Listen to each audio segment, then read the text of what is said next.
we have to pass the bill so that you can find out what is in it. Today's special guest is Sally Pipes, the President and Chief Executive Officer at the Pacific Research Institute. And she's here today to discuss her wonderful new book, The Truth About Obamacare. I have to say this is one of the first books that has been written on this massive new piece of legislation. I think that all of us would agree that the key goal for America is affordable, accessible, quality health care. The question is, how do we achieve that goal? And there are two competing visions for healthcare reform, one which focuses on increasing the involvement of government in our healthcare system, and the other which involves empowering patients and doctors. That is the position that I support, but unfortunately, increasing the role of government through increased taxes, subsidies, mandates, and controls on insurance companies, that is what we have now under Obamacare. That is what the president supports, and it is what the late Senator Ted Kennedy called Medicare for All. I think that is the path which we are following in this country under Obamacare. The Affordable Care Act was passed, as I mentioned, on March 23rd, without a single Republican vote. It was noteworthy that the president, Speaker Pelosi, and Senate Majority Leader Harry Reid did not give one iota of care about what the American people wanted in terms of health care reform. The Rasmussen poll, right up until the vote, said 55% of Americans were opposed to the bill, and in the latest Rasmussen poll, 58% of Americans want to see this legislation repealed. That is an astonishing statistic and very, very important. The Kaiser tracking poll has showed that between July and August, support for the legislation fell from 50 down to 43%. Nancy Pelosi became a member of Congress through a special election 30 years ago. She has led House Democrats for the last 14 years, including a stint as the first female speaker. Right now, our fight is about the Affordable Care Act. I've always had a challenge in the caucus right from the start. Because I'm a master legislator, I'm experienced in terms of knowing the institutional memory of the Congress. If Hillary Clinton had won, I might have gone home. But with Donald Trump in the White House, with a Republican majority in both houses, no way. You said you're a master legislator. Let's see your sense of where the Congress is. What kind of bill will come out of the Senate? And we know that. Will the president and will the Republicans get enough votes in the Senate to pass it? I don't think anybody knows that right now. Maybe Mitch McConnell does. But right now, at this moment on Monday, we haven't seen the CBO report yet. We do know that the many more people, millions, hundreds of thousands of people will die if this bill passes. But you don't think there's room to fix this legislation? You're saying out of hand. No, let me be very clear, and thank you for that question. The Affordable Care Act, we can work together to... Republicans and Democrats can fix it. Absolutely. Is Obamacare a winner or a loser politically? Well, you have to ask the member, but I believe that it's a winner. And that's what we had hoped that President Trump would want to do from the start, instead of sabotaging it. Obamacare was a big lie. You can keep your doctor, lie. You can keep your plan, lie. It was a lie directly from the president. If you like your plan and you like your doctor, you won't have to do a thing. You keep your plan. If you want to keep the health insurance you got, you can keep it. Actually, any insurance that you currently have would be grandfathered in so you could keep. You can keep your doctor, you can keep your plan. 28 times he said it. 28 times. And it was a lie, and he knew it was. And now it's hurting this country irreparably.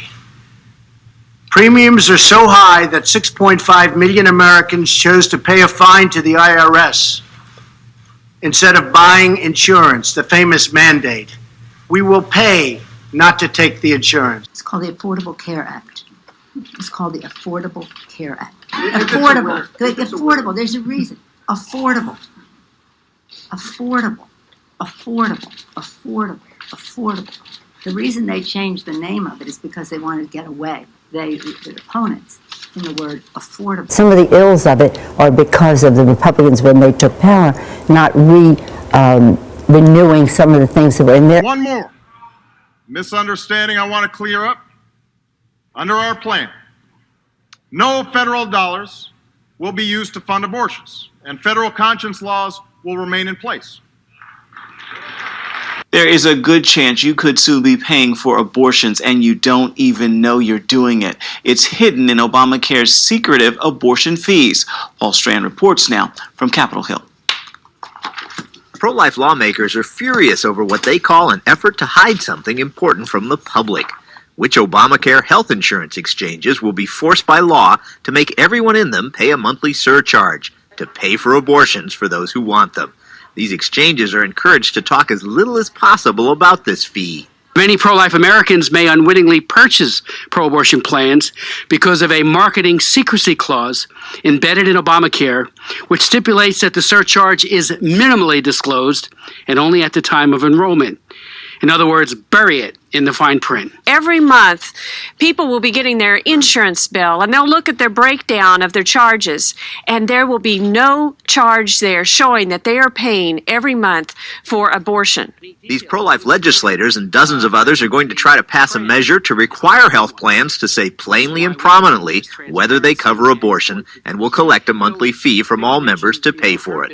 These lawmakers suspect the reason the information is buried in such fine print is because abortion supporters know there'd be a huge outcry from millions of Americans if they could plainly see the facts. Clearly, Americans who are pro-life would object to paying for a health care plan that included abortion coverage, and then being forced to pay for an abortion surcharge into a fund that is meant to be used solely for the purpose of destroying human life. One Democrat member of the pro-life caucus hopes the administration will decide to take action to force the health exchanges to be transparent about this, without being forced to by Congress. I'm hopeful that it's not going to take legislation. I am hopeful that the administration will stand up right now and make this change and require that transparency. But Arizona's Trent Franks doubts this president would ever make such a move. This president, for some unspeakable reason, seems committed to cement his place in history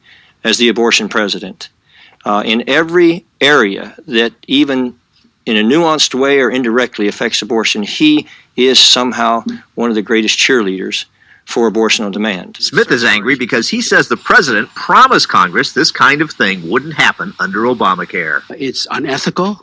And frankly, it's an absolute breach of the president's own words. It's wrong that the American consumer is being kept from this very important information. It's astonishing to me that we've come to the point when we don't even tell people, when we're willing to try to hide from those of a differing opinion, whether or not that their dollars are even going to pay for the killing of these children. Maybe the bitterest pill for many pro-life Americans to swallow is seeing just how actively pro-abortion their government has become. For decades, it was understood abortion was so abhorrent that no taxpayer dollars could be used to fund it.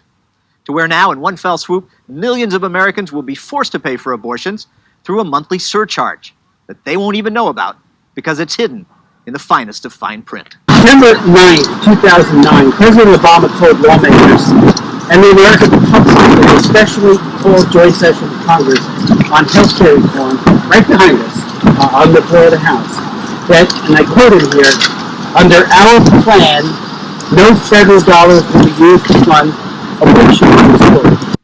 Under our plan, no federal dollars will be used to fund abortions, and federal conscience laws will remain in place.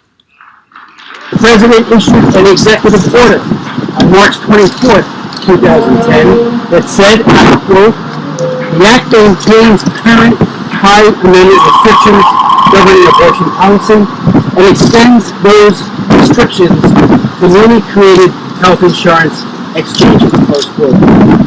Turns out that those ironclad promises made by the President of the United States himself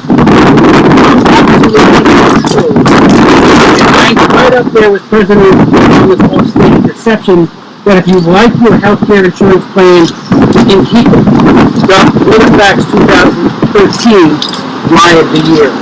An extensive audit by the General Accountability Office found in September that 1,036 Obamacare exchange plans covered elective abortion.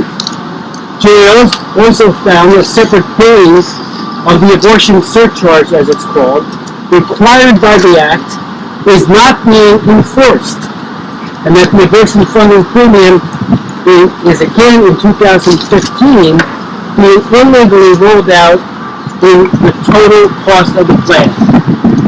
Healthcare consumers are therefore buying health insurance with little or no knowledge that they are purchasing abortion subsidizing plans. When it comes to public funding for abortion, the new 2015 open season enrollment is at least as bad and probably worse than last year. Again, President Obama's solemn promise not to fund abortion on demand continues to be broken with impunity. I know how hard you worked to help us pass health care reform. You and your supporters got out there, you organized, you mobilized, you made your voices heard. You made all the difference. But here's the thing. If Americans don't know how to access the new benefits and protections that they're going to receive as we implement this law, then healthcare reform won't make much of a difference in their lives. So I'm here to also ask for your help because we need to get the word out. We need you to tell your patients, your friends, your neighbors, your family members what the healthcare law means for them. Make sure they know that if they don't have health insurance, they'll be able to sign up for quality, affordable health insurance starting this fall in an online marketplace where private insurers will compete for their business. We've got to spread the word, particularly among women, particularly among young women, who are the ones who are most likely to benefit from these laws. We need all the women who come through your doors telling their children, their husbands, and their folks in their neighborhoods about their health care options. We need all college students who come through your doors to call up their friends and post on Facebook talking about the protections and benefits that are kicking in. The Obama administration is giving Planned Parenthood $1 million in grants through Obamacare. It comes even as Congress prepares to investigate the growing scandal of illegal harvesting and selling of baby body parts at Planned Parenthood clinics. Next week, the House Judiciary Committee begins hearings surrounding the evidence presented by a series of undercover videos. They show Planned Parenthood executives discussing prices and methods for obtaining baby body parts. Planned Parenthood, by allowing states to withhold federal funds, he's signing legislation that erases a rule that barred states from denying federal money to abortion groups. The rule was finalized shortly before President Obama left office in January. There are also those who claim that our reform efforts would ensure illegal immigrants. This too is false. The reforms I'm proposing would not apply to those who are here illegal. It's not true.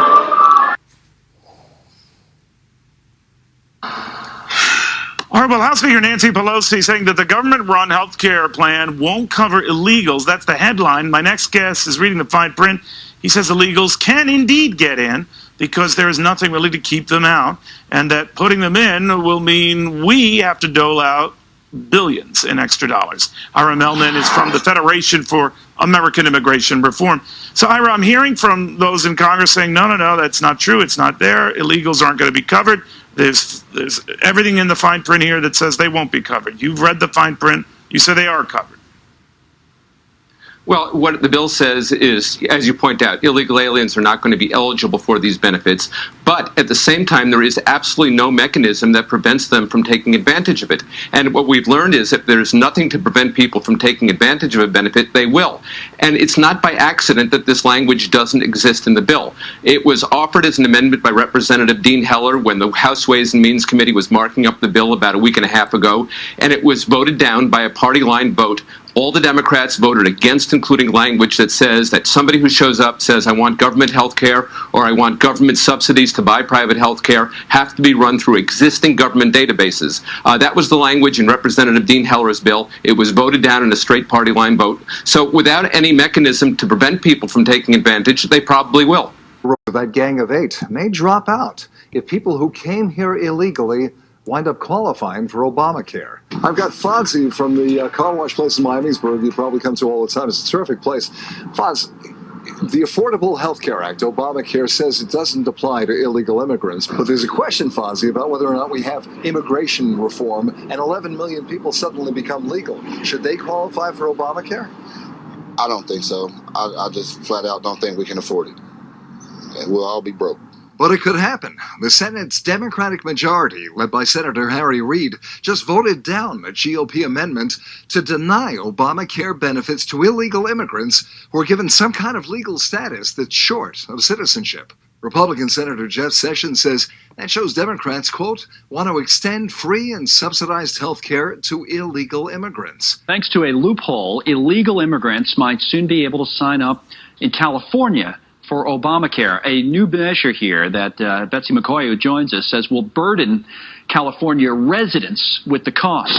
Betsy, thanks for joining us. I said before the break, it took a little explaining. What I meant by that is I think that from what I understand about this, in the state of California, there are no federal subsidies involved. The people would have to pay for it themselves. Can you explain better to what's going on? Yes, there actually are federal subsidies involved. How? The illegal immigrants won't be eligible for tax credits on the front end or help with out-of-pocket expenses, but all Obamacare policies are subsidized with direct payments to insurers from the U.S. Treasury to keep them selling these money-losing plans in marketplaces. Okay, so these people sign up in California. They're here illegally, and they can get health care through through one of the exchanges, right? Is that how? Yes, but let me be clear.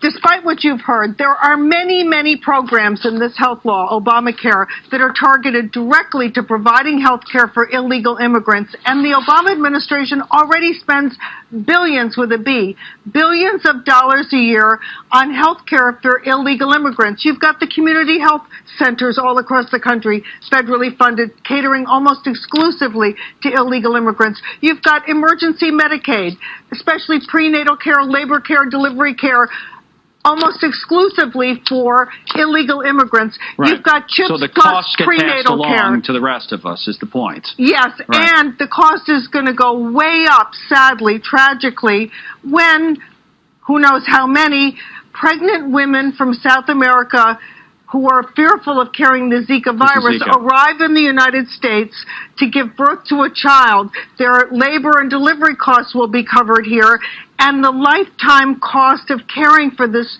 tragically disabled care will be picked up by taxpayers because these children will be U.S. residents. Right, so we will end up citizens. paying for that is what you're saying. So, Yes. But in this particular bill in California, I'm looking at an article that was written in the Washington Examiner about it, and that's why I brought it up. It's been passed by the state Senate. It'll go to the governor, Jerry Brown. He'll sign it, so then it will, we assume, and then it will become law. But it's a waiver that they're seeking. That's right. So they say that they would not make the subsidies available to the illegal immigrants. That's what that story Subsidies says. on the front end won't be available to the illegal immigrants, but those plans, like all Obamacare plans, are are partially subsidized by taxpayers on the back end as well. It's still a very small part of the billions provided through this law to illegal immigrants every year. Joe Wilson was right.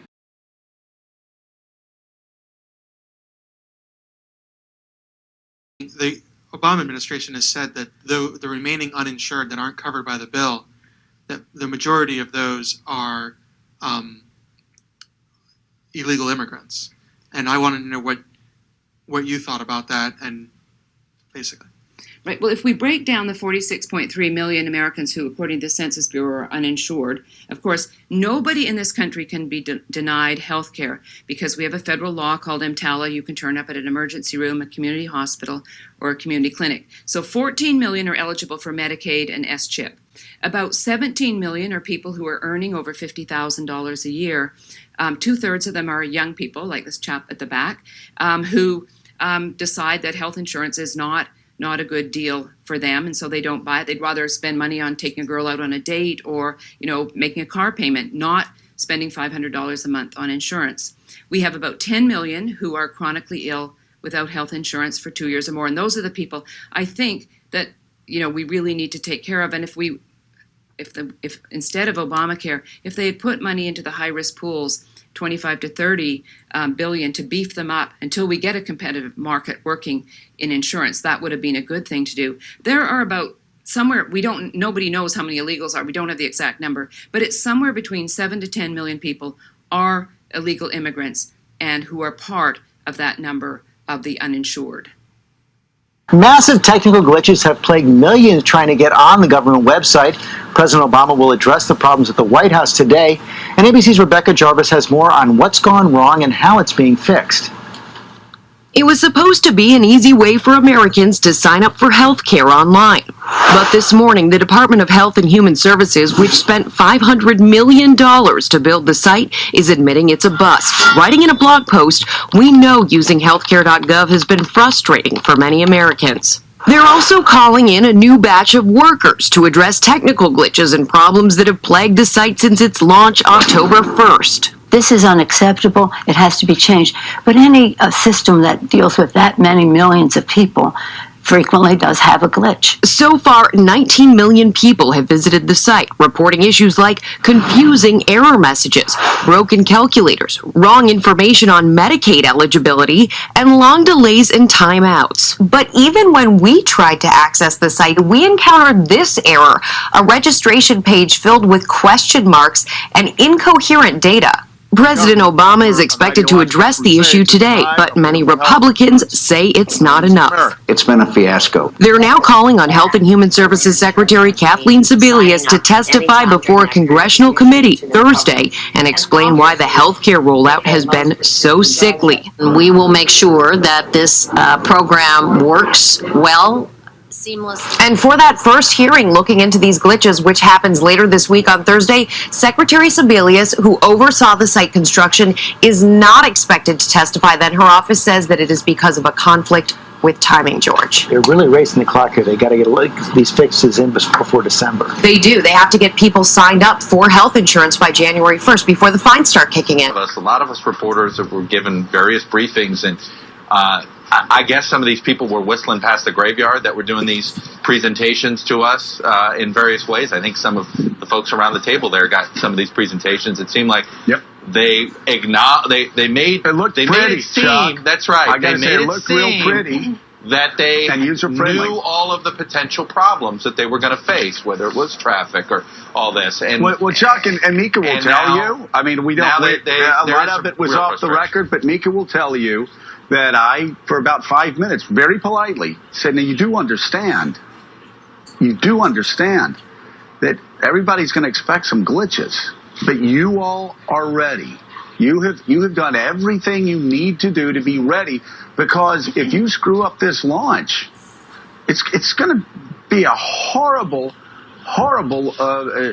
story for you for a long time. Obama administration was warned in September that the Obamacare website wasn't ready to go live. The main contractor, CGI, issued this confidential report to the agency overseeing the healthcare.gov rollout. It warned of a number of open risks and issues for the website. The report gave the highest priority to things in plain language like we don't have access to monitoring tools, not enough time and schedule to conduct adequate performance testing, and hub services are intermittently unavailable, short for the site's not working sometimes. CGI saying back in September they were putting a team in place to alert whenever the hub goes down. Up on Capitol Hill Tuesday, the head of CMS, the agency that received that report, kicked off testimony by saying she's sorry. We know that consumers are eager to purchase this coverage. And to the millions of Americans who have attempted to use healthcare.gov to shop and enroll in healthcare coverage, I want to apologize to you that the website has not worked as well as it should. Marilyn Tavenner was peppered with questions about when she'll have enrollment numbers for Obamacare. She stuck to a script. We will have those numbers available in mid-November.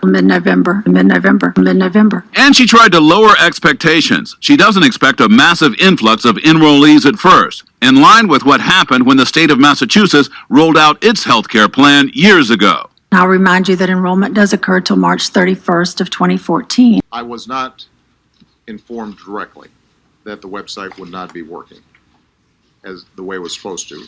Had I been informed, I wouldn't be going out saying, boy, this is going to be great. You know, I'm accused of a lot of things, but I don't think I'm stupid enough to go around saying this is going to be like shopping on Amazon or Travelocity a week before the website opens if I thought that it wasn't going to work. So clearly, we and I did not have enough awareness about the problems in the website. Even a week into it, the thinking was that these were some glitches that would be fixed with patches, as opposed to some broader systemic problems that took much longer to fix, and we're still working on them. So that doesn't excuse the fact that they just don't work. But I think it's fair to say that no, Garrett Major, we would not have rolled out something knowing very well that it wasn't going to work the way it was supposed to, given all the scrutiny that we knew was going to be on the website. This was the CGI report that was released, September 6th? That's almost a full month before the October 1st rollout, in which they warned of these serious problems with the website. Any comment from the administration? We have asked the agency, CMS, which is responsible for this rollout, for a response. We're told they're working on it. The report from CGI that we referenced at the top was based on work the company did during August. CGI Federal testified on the Hill in September and did not mention any of the problems in its report. Its statement said, we're confident in our ability to successfully deliver on the task, and they said they remain committed to the success of the website as a key mechanism for providing health care coverage by the statutory deadline of January 1st, 2014. Note that the website went live on October 1st. What's not clear is whether there was a later report that indicated all of the previous problems had been fixed. Still waiting for answers on that. This is September 6th. By the way, as you were speaking, I just got a statement from the Department of Health and Human Services, the CMS. This is a statement. This was a document. This is the document we're talking about. This was a document at a point in time that identified issues, and we worked to address those issues, and all issues identified. With thousands of people unable to navigate their way through just the first couple of hoops, the Obamacare website's troubles could well create serious problems for Obamacare itself. And I think the president has lost enormous credibility because he told people the day before it launched, this is going to be just as easy as shopping for an airplane ticket or shopping on Amazon. And apparently the test period before the big public launch showed these major issues were likely to happen. Grace Marie Turner heads up a nonprofit organization that focuses on creating a better healthcare system. They did a test with just a few hundred people around the country going onto the site at the same time a few days before it launched, and it crashed the site. What about the 20 million people that have tried to get on the site since then? They had to know this was not going to work. They went ahead with it anyway. And all of this has made for headlines about the firm at the center of building these troubled websites, CGI Federal. Turns out its parent company was fired last year after missing 3 years of deadlines to set up Ontario, Canada's Internet Medical Registry. Ontario canceled CGI Group's $46 million contract. A Canadian official told the Washington Examiner they weren't able to meet guidelines to have a product up and running that physicians can use. It dragged on and on. U.S. officials gave contracts totaling $87 million to CGI Group's subsidiary, CGI Federal, to get the Obamacare websites up and running. Now, these officials won't say if they knew of CGI's embarrassing Canadian troubles when they handed out or were administering those contracts. The Health and Human Services Department decided it was going to be the lead contractor without the expertise to run something that is probably the most complicated website that's ever been created. It's no wonder it's a failure, and I think it's going to be very difficult to fix this. But CGI has had its successes too, including on complicated software for government agencies. Indeed, a big part of the problem with the Obamacare websites may well be the government itself. The Washington Post reports that the Department of Health and Human Services took years to lay out the final specifications for the system. So CGI couldn't really get started on the complicated websites until this spring. And the government may have way underestimated the cost. On top of that, more than 50 other companies were working on the project. And getting all that different software to work together is very difficult, even when a project isn't very rushed. So while no one's sure exactly what went wrong, there's apparently plenty of blame to go around. From the software companies to the government, which may not have given those companies enough time or money to get the job done right. Which has some critics already asking this question. If the government can't handle setting the website up right, how can it handle all the medical aspects of Obamacare itself? The White House has said that the website crashed because the program is so popular. Ultimately, the easiest way to buy insurance in this marketplace will be a new website, healthcare.gov. But as you may have heard, the site isn't working the way it's supposed to yet. It's frustrating for all of us who've worked so hard to make sure everyone who needs it gets health care. And it's especially frustrating for the Americans who've been trying to get covered. The site's been visited more than 20 million times so far. Nearly 700,000 people have applied for coverage already. And that proves just how much demand there is for these new, quality, affordable healthcare choices. And that's why, in the coming weeks, we are going to get it working as smoothly as it's supposed to. We've got people working overtime 24/7 to boost capacity and address these problems every single day. But last night, the Secretary of Health and Human Services offered an additional explanation to CNN's Sanjay Gupta. It is certainly a tool, and we think it can be an easy tool for people who are tech savvy and want to use a website. And we're determined that it be a lot easier than it is right now. What I know, though, is that lots of people, and people I talk to every day, are not tech savvy. But being tech savvy wasn't a requirement that the president mentioned 3 weeks ago. Just visit healthcare.gov, and there you can compare insurance plans side by side the same way you'd shop for a plane ticket on Kayak or a TV on Amazon. In her interview, Secretary Kathleen Sebelius said that she couldn't predict when the website would be working smoothly.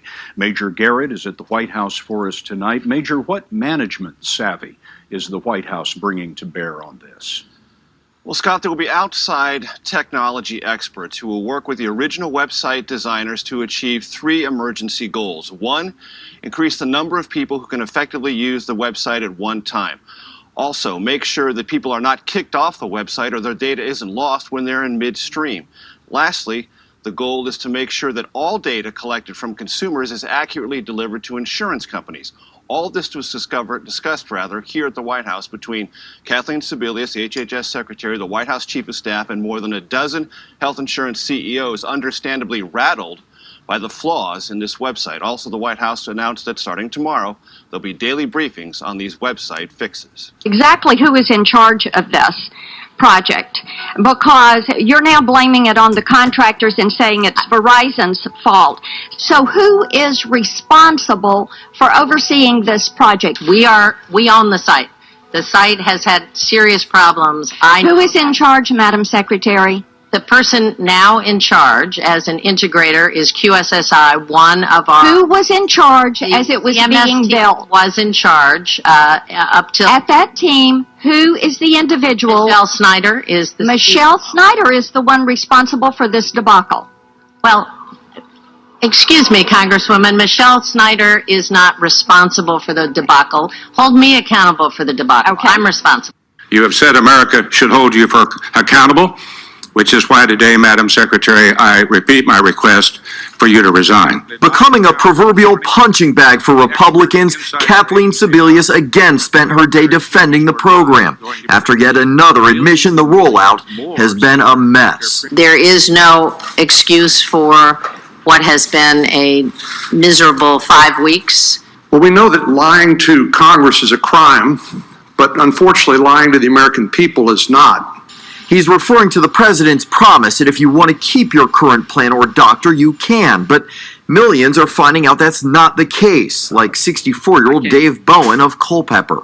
Oh, it was a lie. He said we could keep it and we can't. That's a lie. The retired small businessman says what was $300 a month will now cost $500 a month to adequately replace. So he's going without coverage. Who do you trust if they're lying to you? I mean, you've been misleading the American people, and the president has, over and over and over again. Meanwhile, senators fumed over revelations the so-called navigators, those hired by states to walk enrollees through the process and being praised by the president today, are not required to undergo background checks, despite dealing with people's personal information. It was one thing for them to argue against Obamacare before it was put in place. Every prediction they made about it turned out to be wrong. So it's working better than even I expected. But it doesn't matter. Evidence be damned. It's still a disaster. Well, why? Is there any indication the president knew that trouble was coming? He knew some trouble was coming, Scott, but not nearly as much as the White House is now dealing with. Top officials tell us that what the president was relentlessly focused on before the rollout of Obamacare was the insurance products that would be provided in all 50 states. Would the premiums be acceptable? Would they meet all the health care standards? That's what he was curious about. And what may have made sense in prioritizing that then is causing headaches here and with congressional Democrats now. The Obamacare front, they should have seen it coming. Obama administration officials did get a heads up last spring. So clearly, we and I did not have enough awareness about the problems in the website, even a week into it. About the problems with the healthcare.gov rollout, the consulting firm McKinsey & Co. warned that a compressed testing window, or in layman terms, not enough damn time to test the website, could mean that when the website rolls out, it might not work. It also reported that the project was too dependent on contractors and warned against taking risks to meet deadlines. Zach, I don't know about you, but if I get a 14-page McKinsey PowerPoint on my desk, I read it.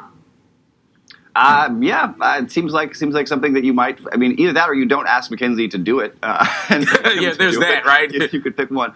I mean, the thing is, it's hard to know how deep the problems were, though, because they could have received this report in April and then worked really, really hard to try and turn things around, and just had too much of a mess and had too many administrative problems actually executing the plan that McKinsey was trying to get them to execute. We know there were several different contractors involved, and that the coordination between them was not very good. So you could know very early and still have such a big problem on your hands that you can't get it fixed. But at the same time, but there were reports that they didn't test. But Zach, there were reports that they didn't test the site until like 3 weeks before. How does that jive with having this information in the spring? Even if you don't have enough time to correct all the problems, you certainly have enough time to start correcting some of the problems. It's pretty damning, and the end result is that the website has been a complete disaster and a total failure. So you can make whatever excuses you want for how hard it was. You had a long period of time, and you ultimately screwed it up. So, I mean, it looks pretty bad. How many different companies ended up working on the final product? The contract that CMS ended up using to fulfill most of this work had 16 contractors on it. And if you go through and look at all of their subcontractors, there's, at least a dozen more. It was basically everyone you would expect in terms of big government contracting players. So a bunch of these technology contractors and contractors who just kind of do everything. So you'll see them contracting for pretty much every agency. Oftentimes you see things like healthcare.gov pop up where you have subpar vendors who have subpar talent working on projects because they don't have to compete, and regulation prevents them from hiring some of the best talent to work on this stuff. Which is comprised of 6 complex systems and involves 55 contractors, including CGI Federal, 5 government agencies, 36 states, and more than 300 insurers with more than 4,500 insurance plans, all coming together in healthcare.gov. Think about what good it would do if the government was spending its money not on 16 giant contractors. CGI Federal is a Canadian company, but on our own small homegrown technology businesses that have been so innovative and smart in the past at delivering services to us. And surrounding the troubled rollout of Obamacare. It centers on the contractors paid to build that website. Turns out they reportedly had trouble making websites before, and a lot of it. Here's ABC senior Washington correspondent Jeff Zeleny now. The disastrous healthcare rollout came as a surprise, but given the company that developed the website, perhaps it shouldn't have. Tonight, we're learning about more warning signs from the lead contractor of the healthcare website, a company called CGI Federal, whose executives have a history of botched government projects. The Washington Post reports top officials in CGI's acquired company, AMS, have had at least 20 project failures, including writing useless computer code, sending paychecks to some dead retirees, shipping military parts to the wrong places. The company says those problems are in the past. At a congressional hearing last month, a company official defended its work and said the website was tested and ready. But with less than 2 weeks to meet President Obama's new deadline of fixing the healthcare website, new alarm at the White House. I think right now they're in triages. Once you've stabilized, how do you give confidence to the American people and to the president himself that you have this under control going forward? I just don't understand the government, in this case, I guess the Democrats, going ahead without a process of selecting a technological firm that was going to roll out one of the biggest programs in the history of the country.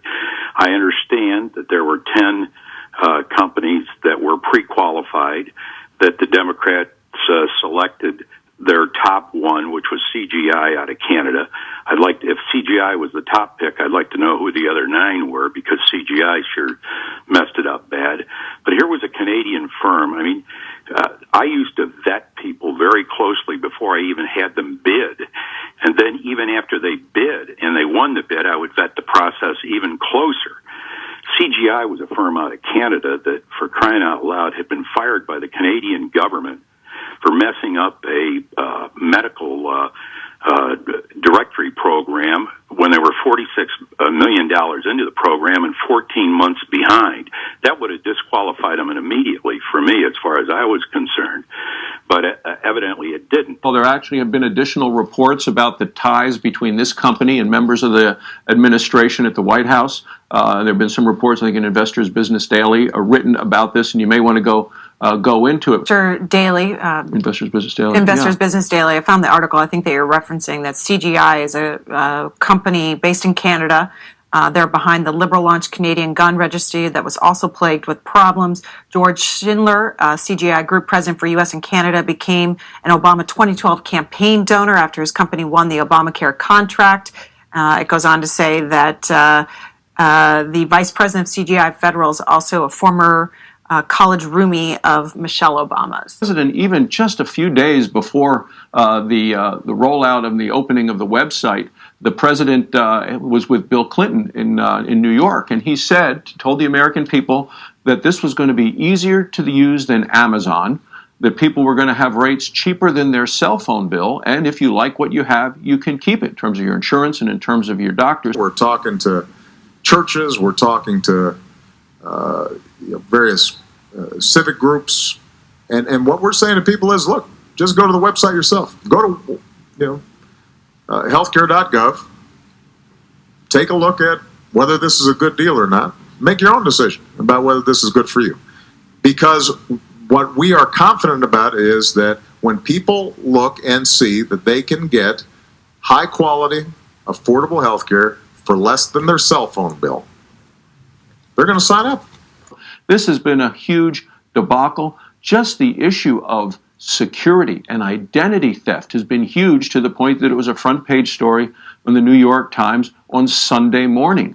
And the administration knew it, and they ignored it, and they still went forward. We have learned that the project manager in charge of building the federal healthcare website was apparently kept in the dark about serious failures in the website's security. Those failures could lead to identity theft among people buying insurance. The project manager testified to congressional investigators behind closed doors, but our Cheryl Atkinson has obtained the first look at a partial transcript of his testimony. Henry Chow, Healthcare.gov's chief project manager at the Centers for Medicare and Medicaid Services, gave 9 hours of closed-door testimony to the House Oversight Committee in advance of this week's hearing.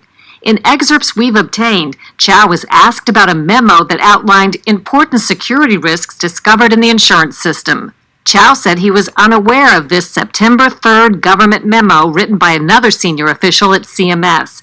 It found 2 high-risk issues, which are redacted for security reasons. The memo said the threat and risk potential to the system is limitless. The memo shows CMS gave deadlines of mid-2014 and early 2015 to address them. But Chow testified he'd been told the opposite. What I recall is what the team told me is that there were no high findings. Chow testified security gaps could lead to identity theft, unauthorized access, and misrouted data. According to federal standards, high risk means the vulnerability could be expected to have a severe or catastrophic adverse effect on organizational operations, assets, or individuals. It was Chow who recommended it was safe to launch the website October 1st. When shown the security risk memo, Chow said, "I just want to say that I haven't seen this before." A Republican staff lawyer asked, "Do you find it surprising that you haven't seen this before?" Chow, "Yeah, I mean, wouldn't you be surprised if you were me?" He later added, "It is disturbing. I mean, I don't deny that this is a fairly non-standard way to proceed." Late today, Health and Human Services told us the privacy and security of consumers' personal information are a top priority, and consumers can trust that their information is protected by stringent security standards. Scott, the author of the security memo, Tony Trinkle, retired from CMS last week. No reason was given. In the development of the troubled healthcare.gov website, has resigned. He is Tony Trinkle, and he's the Chief Information Officer for the Centers for Medicaid and Medicare Services. The agency says Trinkle is stepping down to take a job in the private sector. We don't know if the CIO, Tony Trinkle, was pushed out or if he is leaving on his own. Many of you want to know more about CGI, the main developer of healthcare.gov. Our team has investigated and learned the company is based in Montreal, but in 2004, CGI's parent company bought Virginia contractor American Management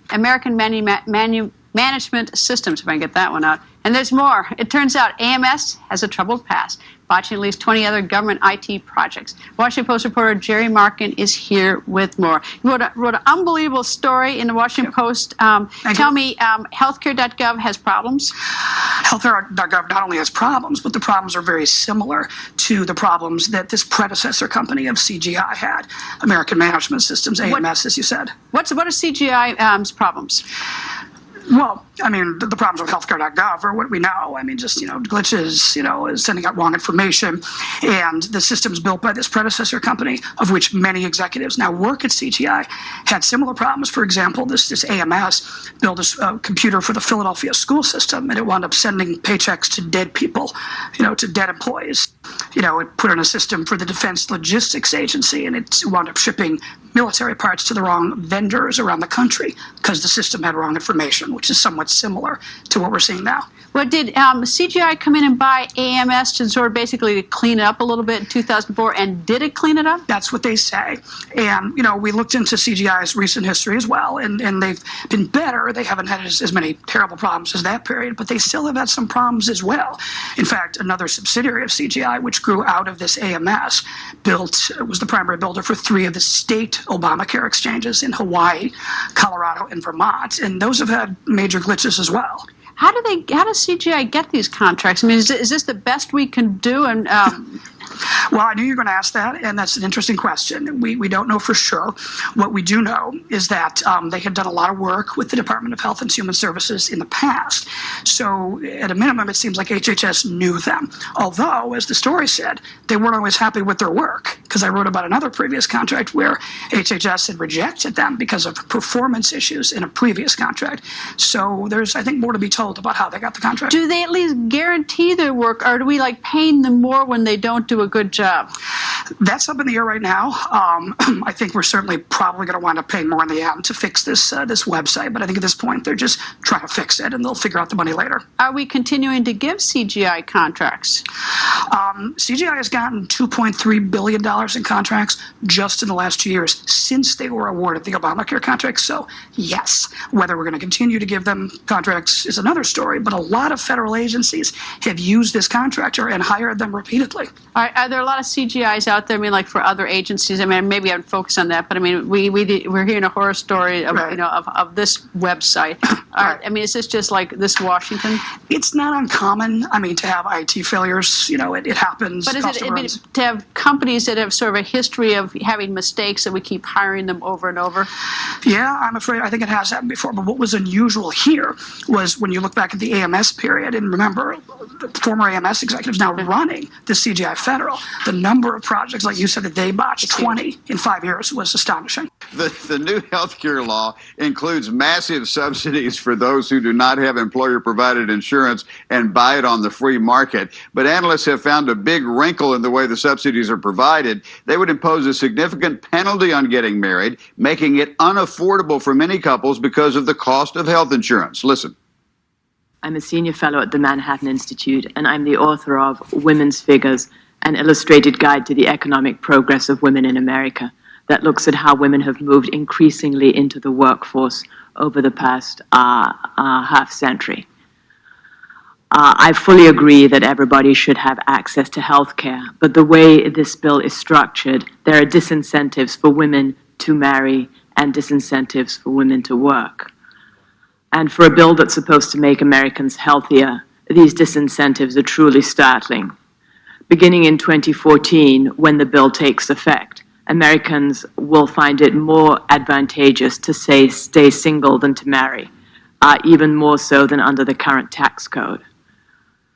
Marriage penalties from taxes in general and from the new health care law in particular fall into two categories: disincentives to marry and disincentives to work. And the way the new health care law is structured, health insurance premium credits in the new law are linked not directly to income but to the poverty line, resulting in a particularly steep marriage penalty for low-income Americans.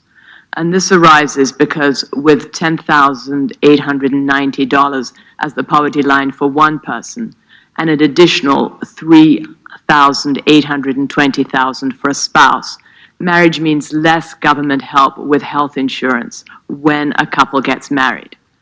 Since the new qualified benefit plans offered in the health insurance exchanges are going to be generous and expensive with no lifetime maximums, no co-payments for preventive services, no exclusions for pre-existing conditions, and the requirement to accept all applicants, it's going to be especially important for low-income individuals to have help with their health insurance premiums. So here's how the system will work when it's implemented in 2014. The new health care bill will offer refundable advance premium credits to singles and families with incomes of between 133% and 400% of the poverty line. The credits can only be used to buy health insurance through the exchanges. So if you earn up to 133% of the poverty line, your premium can only be 2% of your income. It cannot be more than 2% of your income. Moving up, if you earn between 150% and 200% of the poverty line, your premium can be 4% to 6.3% of your income.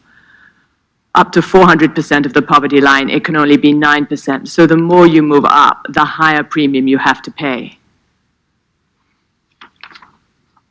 So two singles would be able to earn $43,000 and have help from the federal government with their premiums. But if they got married and combined their earnings to $86,000, they would be far above the limit because they'd be above 400% of the poverty line.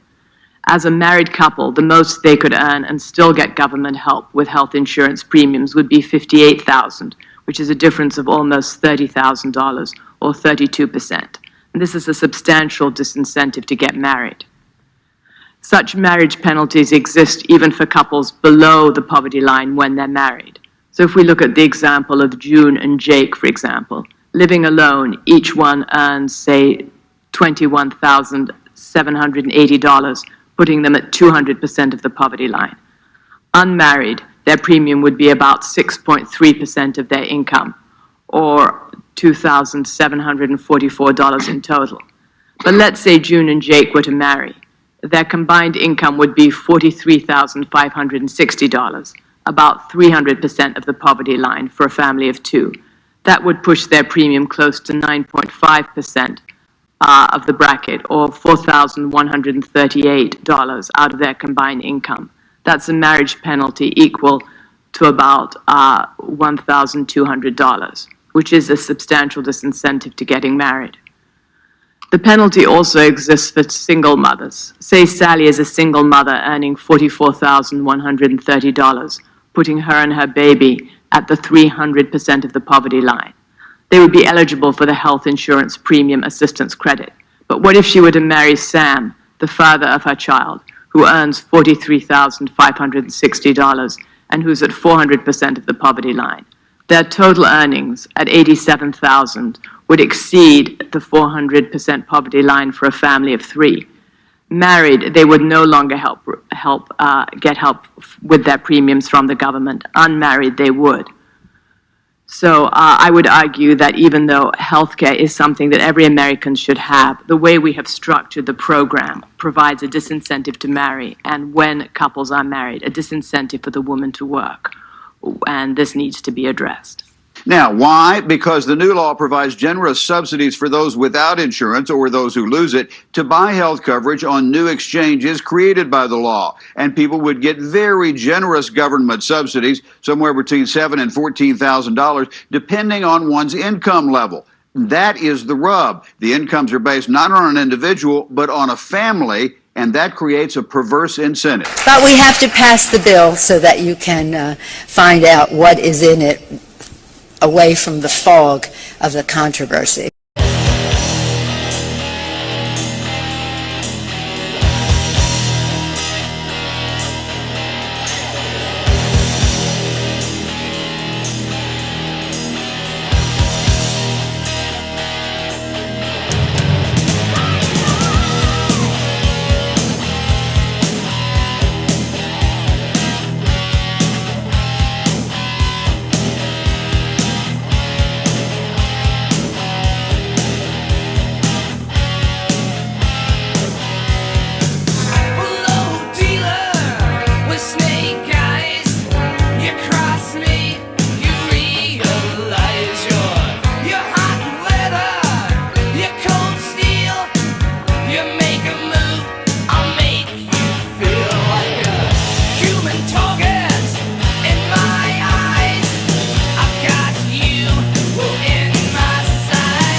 The Democrats have gone crazy.